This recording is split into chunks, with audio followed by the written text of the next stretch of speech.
नमस्कार, आप देख रहे हैं देसी भोजपुरी एक नई सोच। मैं अशरफ और आज हमारे साथ बातचीत करने के लिए मौजूद हैं भोजपुरी के एक बहुत ही बड़े director Shri Rajkumar R Pandey sir. आइए मैं आप लोगों को मिलाता हूं। सर, आपका बहुत बहुत स्वागत है हमारे चैनल में। बहुत बहुत धन्यवाद। और देसी भोजपुरी देखने वाले तमाम दर्शकों को मेरी तरफ से ढेर सारा प्यार और दुलार। और मैं यही चाहूँगा कि आप लोग हमेशा स्वस्थ रहें, मस्त रहें और जीवन में ढेर सारी खुशियाँ आप सबको मिले। बोलिए अशरफ। सर, आप हिंदी पिक्चर में पहले काम करते थे और टीवी सीरियल में, तो भोजपुरी फिल्म के तरफ कैसे आना हुआ आपका? भोजपुरी चूँकि मैं इस मिट्टी से हूँ, हमारी अपनी बोली, अपनी भाषा, अपने प्रदेश की, अपनी चीज़ों की, तो हर कोई कितना भी कहीं भी चला जाए, लेकिन देश दुनिया भी क्यों ना घूम ले, लेकिन माँ का गोद, माँ का आँचल तो आँचल ही होता है ना, तो उसको तो वहाँ ज़्यादा सुकून मिलता है। और चूँकि हमारी इंडस्ट्री जो थी वो उस समय एक पड़ाव के बाद जब दूसरा पड़ाव इसका आना हुआ, तो उसके पहले बीच में काफ़ी कुछ गैप था। बहुत ज़्यादा रिकग्नाइज़ नहीं कर रहे थे लोग, बहुत ज़्यादा इसके लिए काम करने वाले बहुत ज़्यादा लोग नहीं थे, चूँकि कैपिटल नहीं था, मनी जहाँ से पैसे आने हैं, रेवेन्यू बहुत अच्छी तरीके से नहीं था, तो लोग अवॉइड करते थे। बट इक्का दुक्का फिल्में बनती रहती थी और मैंने तमाम सीरियल उस समय डायरेक्ट किया, काफ़ी कुछ किया। और जब मौका आया कि भोजपुरी फिल्म बनाई जाए, तो मैंने तुरंत हाँ किया और मैंने कहा कि अपने इससे बढ़िया क्या हो सकता है, अपनी बोली, अपनी भाषा और अपनी मिट्टी के लिए काम हो। वो काम जहाँ सम्मान के साथ साथ, आपके नाम के साथ साथ आपकी अपनी भाषा का जो है वो विस्तार होगा, उसके अंदर बढ़ावा होगी। और आज देश दुनिया में प्राउडली मैं कह सकता हूँ कि जहाँ तक ज़मीन है वहाँ तक भोजपुरी की चर्चा तो आज है ही है। तो ये इससे बढ़िया और क्या हो सकता है कि व्यावसायिक रूप से तो हम लोग जुड़े हैं, लेकिन उस व्यवसाय के साथ साथ, सिनेमा मेकिंग के साथ साथ अपनी भाषा को एक नई ऊंचाई और एक दिशा देते रहे हैं। तो ये हमारे लिए और प्राउड की बात होती है। सर, आप जब भोजपुरी में कदम रखे तो आपकी पहली फिल्म कौन सी थी? मेरी पहली फिल्म थी कहिया डोली लेके आईबा, और वो बहुत खूबसूरत एक पारिवारिक परिवेश की फिल्म थी, जिसके पीछे आज लोग दोबारा टर्न होकर फिल्में पारिवारिक बना रहे हैं। राकेश पांडे जी उस समय थे और तमाम सिंगर, उस समय बड़े बड़े टॉप सिंगर उसमें गाना, महेंद्र कपूर जी वगैरह सब गाना गाए थे, और सपना अवस्थी ये लोग सब। और उसके बाद फिर मैंने छैला बाबू बनाई, फिर लागल है राजा जी, दीवाना, सात सहेलियाँ, देवरा बड़ा सतावेला, लहरिया लुटा राजा जी, ट्रक ड्राइवर, नागिन। उसके बाद फिर जीना तेरी गली में, दुल्हन चाहिए पाकिस्तान से, ससुराल, यूपी बिहार बम्बई एक्सप्रेस, तमाम फिल्में, दुलारा, और अभी रिलीज़ को तैयार हैं जो फिल्में वो हैं।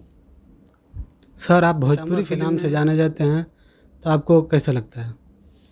अच्छा लगता है। देखिए, जब आप कोई कार्य करते हैं और वो दर्शक सराहते हैं और टीम टेक्नीशियन उस काम को सराहती है, वितरक सराहते हैं, एग्जीब्यूटर सराहते हैं, और आपके परिवार के लोगों को अच्छा लगता है, और उसके बाद आपको जब एक संज्ञा, एक नाम और उपनाम दिया जाता है किसी भी कार्य को लेकर, तब ज़्यादा उसका उसका महत्व होता है।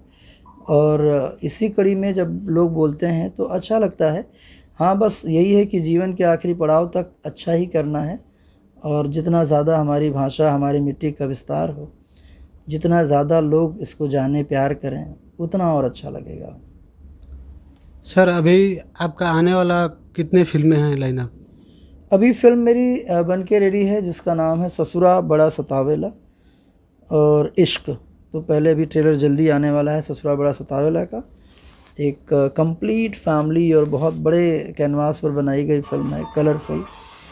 क्योंकि शादी ब्याह हमारे यहाँ जैसे पंजाबी और कल्चर में देखिए, शादी ब्याह को बड़े एनलार्ज करके जो है वो तो दिखाया जाता है उनके यहाँ शादी ब्याह में।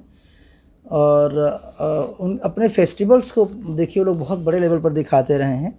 यही कारण है कि आज आप अगर यूपी बिहार में भी बैठे हैं, रेस्टोरेंट में बैठते हैं अगर, तो काफ़ी हद तक गाने उनके बजते हैं, पंजाबी फिल्मों के, और या उन फिल्मों के तो नहीं, पंजाबी एल्बम्स के या उनकी फिल्मों के भी कई बार बजते हैं। तो और वो मुझे वही लगता है कि हम लोगों को भी अब टाइम वो आ गया है कि हमारे कोई भी फेस्टिवल को बहुत लार्ज एंड लार्ज करके उसको दिखाएंगे जब, तब लोगों के दिमाग में उसकी छवि एक अलग से पड़ेगी। और मैं चाहता हूँ कि ईश्वर करे वो दिन आए। हमारे तमाम कलाकार सभी मेहनत में लगे हुए हैं, सभी बहुत अच्छा गा भी रहे हैं, अच्छी फिल्में आ रही हैं, अच्छे संगीत हैं सब। तो वो भी समय अब जल्दी आए कि इस तरह के रेस्टोरेंट में हमारे भी अपने गाने उस लेवल तक के बज। सर, आप भोजपुरी इंडस्ट्री में इतने बड़े डायरेक्टर हैं, आपका इशू आता है कि नहीं, मतलब मैं बहुत बड़ा डायरेक्टर हूँ, कहीं जाने पर वैसा फील होता है? मुझे लगता है ये सब बातें बहुत फर्जी हैं।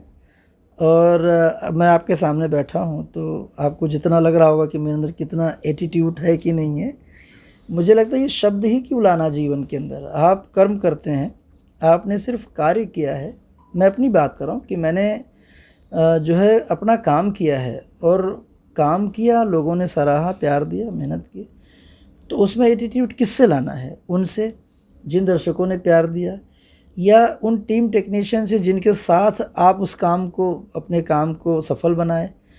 तो मुझे लगता है विनम्रता जो है वो सबसे पहली और आखिरी सीढ़ी होनी चाहिए इंसान के लिए जीवन में। जब आप चढ़ते हो, जितनी सीढ़ियों से आप चढ़ते हो, और डेफिनेटली जब आप एक ऊंचाई तक जाते हैं तो एक मौका आता है जहाँ से फिर से आपको क्योंकि कोई और उस जगह आने वाला है, दस्तक दे रहा होता है कोई ना कोई। और ये तो सर्कल है, ऐसे चैन की तरह चलता है कैरियर लोगों का काम। तो जिस सीढ़ी से लोग चढ़ते हैं, उतरते भी उसी सीढ़ी से हैं।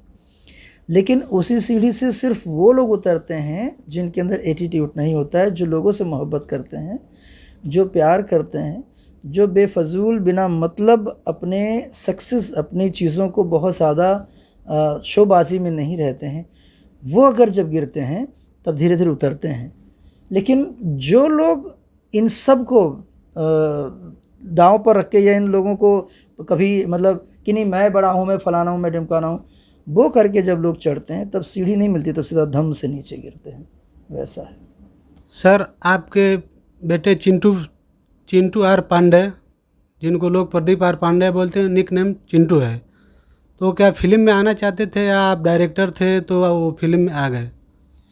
नहीं, चिंटू जी का तो कैसा था कि वो क्रिकेटर बनना चाहते थे, और हम में से कोई नहीं चाहता था कि वो फिल्म में आए, क्योंकि उस टाइम दिमाग में ये नहीं था कि फिल्म में आना है। ये था कि मतलब जैसे मेरे पिताजी ने कभी हमें ये नहीं कहा कि आपको करना क्या है, वो उन्होंने कहा कि जो आपको अच्छा लगे करें, बशर्ते वो काम सामाजिक हो और सिस्टम के तहत हो, हमारे नाम, हमारे सम्मान को कहीं से ठेस ना पहुँचे। आप कोई भी कार्य कर सकते हैं जो आपको लगता है जिसमें इज्जत हो। तो इसी कड़ी में हमारा भी था कि जो चिंटू जी को करना है वो करें, पढ़ाई लिखाई करके, जिस तरह से वो उन्होंने बीकॉम किया हुआ है, बॉम्बे के अंदर कॉन्वेंट स्कूल से किया है, कॉलेज से किया है, तो शुरू से पढ़ाई उनकी बहुत अच्छी रही है। और हमें भी लगा कि जो मर्ज़ी, लेकिन क्रिकेट में बहुत शौक़ था। बट उन्हीं दौरान हमारी एक फ़िल्म बनी थी दीवाना, जब रमाकांत जी घर पे आए और उस एज के एक बच्चे को हमें ज़रूरत थी, तो उन्होंने कहा कि अरे सर, चिंटू सर से कराया जाए। खैर बातचीत हुई और उन्होंने इंसिस्ट किया और चिंटू जी को फिल्म में लाया गया। फिल्म ब्लॉकबस्टर हुई। उसके बाद देवरा बड़ा सतावला के समय दिलीप जी ने इंसिस्ट किया कि नहीं, उसी बच्चे को हम लोग अपनी पिक्चर में रखते हैं। तो फिर पिक्चर हिट हो गई और दर्शकों ने चिंटू नाम से उसमें किरदार भी आया। तो ये दर्शक, एक्चुअली देखा जाए तो चिंटू को सिनेमा में लाने वाले दर्शक हैं, हम लोग नहीं हैं। हमने एक फ़िल्म करा दी थी एज चाइल्ड आर्टिस्ट दीवाना में, दर्शकों ने उनको प्यार दिया, उनको लाइक किया। या मान लीजिए देवरा बड़ा सतावला में आए, पहला गाना उनके ऊपर जो गाना था, या फिल्म इतनी बड़ी हिट हुई, तो दर्शकों ने चिंटू कर मतलब उनको प्यार दिया उनको। इसलिए 100% मैं कह सकता हूँ कि चिंटू को अगर किसी ने स्टार बनाया है, स्टैंड किया है, तो हमसे ज़्यादा हाथ हमारे दर्शकों का है। वो लाइक नहीं करते तो हमारे लिए तो हम उसी टाइम बोलते कि भाई नहीं करना है, क्यों करना है, कुछ और करेंगे। तो दर्शकों ने खींचा उनको, हमारी मजबूरी हो गई। उसके बाद में आप देखो उन दौरान जैसे 7 सहेलियाँ बनाई थी, लहरिया लूटा राजा जी बनाई थी, या ट्रक ड्राइवर बनाई थी, तो हमारी मजबूरी हो गई थी कि हम चिंटू को कहीं ना कहीं थोड़े भले पार्ट के लिए फ़िल्म के अंदर लेकर आएँ, जिसकी वजह से दर्शक फिल्म को देखें और पिक्चर हिट हो। तो वो एक मतलब उनको लेकर आए थे। यहाँ तक देखिए कि नागिन के अंदर भी एक शॉट में हम लोग लेकर आए थे, जबकि उन्होंने मना किया था कि मुझे अब नहीं करना है, क्योंकि उस टाइम उनका कॉलेज का एग्ज़ाम वगैरह था। तो हमने कहा कोई बात नहीं, आप एक शॉट में खाली आना, हमारे लिए अपने प्रोडक्शन के लिए लकी हैं। तो इस हिसाब से हमने किया था। तो सर आप चिंटू पांडे को लेकर मतलब पिक्चर कर रहे हैं या मार्केट में बहुत सारे हीरो हैं जैसे दिनेश लाल यादव हुआ, पवन सिंह और भी अदर बड़े बड़े कलाकार हैं, तो क्या आने वाले दिनों में आप हम लोग देख सकते हैं कि चिंटू के अलावा भी आपके साथ कोई काम करेगा? देखो, ये सवाल ही मुझे लगता है कि अपने आप में झूठा है, क्योंकि मैंने चिंटू के साथ, चूँकि अभी तो मैंने 3-4 सालों में बहुत पिक्चर बनाई ही नहीं है, 2 ही फिल्म बनाई है मैंने, जिस 2 पिक्चरों में चिंटू जी हीरो हैं। और इन 2 फिल्मों के अलावा 2 फिल्में और भी बना रहा हूँ, जिसके अंदर क्या नाम है, वो विशाल सिंह हीरो है, राजन सोनी हीरो है। तो ऐसा नहीं है कि मेरे प्रोडक्शन की सारी फिल्में बन रही से उसमें सिर्फ चिंटू जी हीरो होंगे, कोई भी हो सकता है। अब यह है कि कॉन्सेप्ट किसके लायक है, या उस जिस एक्टर का आप नाम ले रहे हैं उन एक्टरों के पास उस पर्टिकुलर टाइम में डेट है कि नहीं है। सबकी अपनी व्यस्तता होती है, सब कहीं ना कहीं काम अपना करते हैं। और मुझे भी बहुत ज़्यादा अभी खुद के लिए इतना तो काम किए, इतनी फिल्में बनाई, दर्शकों का अब तक सेवा किए। कई बार लगता है कि थोड़ा हम भी चलो कम फिल्में बनाएं और थोड़ी मेहनत की जाए, थोड़ा और सार्थक कुछ ऐसा सब्जेक्ट चुना जाए, तब उसके लिए टाइम लगेगा। अब मान लीजिए मैंने कोई सब्जेक्ट बहुत अच्छी तरीके से बना लिया, अब उस टाइम किसी हीरो का डेट नहीं है, तो अब ये है कि मतलब अब हाँ, और डेफिनेटली जिस हीरो के लायक भी मेरे पास सब्जेक्ट कभी भी होगा, मैं एक निर्देशक हूँ, निर्माता हूँ, मेरी कहानी जिस हीरो के ऊपर सूटेबल होगी मैं उसको ज़रूर एक बार कहूँगा कि भाई आप इस पिक्चर में शूट करते हैं, आप करिए। अगर हमारे उनके बीच के टर्म्स कंडीशन बैठते हैं और वो हमारी फिल्म में मैं उनको अप्रोच करता हूँ और वो चाहते हैं, तो ज़रूर करेंगे। कई बार क्या होता है कि हम सब्जेक्ट ही लगता है कि वो नहीं है, तो फिर अप्रोच करके कोई मतलब नहीं है। और कई बार मान लो मुझे लगा भी कि अप्रोच किया जाए तो उनकी व्यस्तता देख के हमने शायद, बट ये फ्यूचर की बातें हैं, इसके बारे में कोई प्रेडिक्शन नहीं हो सकता। कोई ये नहीं कह सकता कि हम पूरी ज़िंदगी मैंने दूसरों को लेकर ही फिल्में बनाई थी, आगे भी बनाएंगे। और चूँकि अब घर में भी स्टार हैं, तो जहाँ उनके लायक है उनके साथ भी बनाया जाएगा। यही कारण है कि जब 4 पिक्चरें बनाई तो 4 में से 2 फिल्मों के, बल्कि 5 पिक्चर हैं। पांचाली में देखिए, वो जो बनी है पांचाल, उसके अंदर प्रमोद प्रेमी हीरो है। रवि यादव को मैंने लॉन्च किया अपनी फिल्म से, रवि यादव भी बहुत अच्छा काम कर रहा है, वो लड़का है।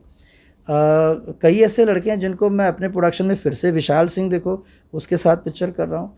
तो ये तो अदर मतलब उसके हैं ही हैं, लड़के एक्टर हैं जो उनके साथ। हाँ, मैं शुरू से, आप देखें अगर मेरी हिस्ट्री देखेंगे फिल्म मेकिंग की, तो मेरे सिनेमा में एक्टर थोड़ा मतलब नए और वैसे रहे, जो अपकमिंग एक्टर हैं वो बाद में बड़े स्टार हो गए, अलग बात है। मेरी फिल्मों से बड़े स्टार हो गए वो अलग बात है, अपने काम से बड़े स्टार हो गए अलग बात है। लेकिन जब वो आए थे ये सारे एक्टर भी, तब इन्हीं एक्टरों की तरह वो लोग भी थे।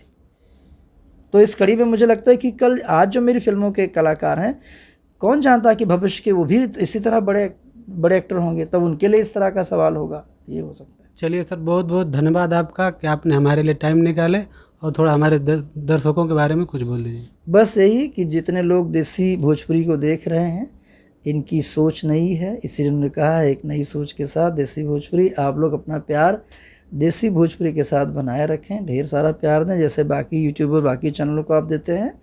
और चूँकि देसी है तो इसमें बहुत सारी देसी पना होगी, जैसे हमारे अशरफ हैं एकदम देसी अंदाज में बैठे हुए सवाल पूछ रहे हैं। तो बस आप दर्शक जितने भाई बंधु परिवार, माताएं बहनें जो भी देख रहे होंगे इस वक्त, मेरी तरफ से ढेर सारी शुभकामना, यही ईश्वर से प्रार्थना है ऊपर वाले से कि जीवन में आपको सारी खुशियां मिलें, सुखी रहें, संपन्न रहें। हाँ, जब संपन्न रहें तब सिनेमा ज़रूर देखें, थिएटर में जाएं।